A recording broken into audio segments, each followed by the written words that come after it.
महाराष्ट्रात सर्व ठिकाणी दुष्काळग्रस्त परिस्थिती निर्माण झाली होती, पण आता महाराष्ट्रात मान्सूनची सुरुवात झाली आहे। याच पार्श्वभूमीवर अंबड तालुक्यातील शहागडमध्ये देखील पावसाचे आगमन झाले आहे आणि शहागडमध्ये स्थित गोदावरी नदी ओसंडून वाहू लागली आहे। त्यामुळे सामान्य नागरिकसह शेतकरी वर्ग सुखावला आहे। सर्वात महत्त्वाचं म्हणजे आता पाण्याचा प्रश्न मिटण्याची शक्यता आहे। त्याचप्रमाणे शेतकऱ्यांनी शेतीची कामे हाती घेतली, तर काही शेतकऱ्यांनी कापूस लागवडी करण्यास सुरुवात केली आहे।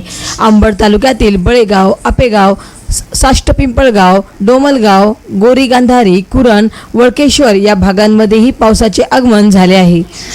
महाराष्ट्र वाईब न्यूज प्रतिनिधी गणेश राऊत, शहागड, जिल्हा जालना।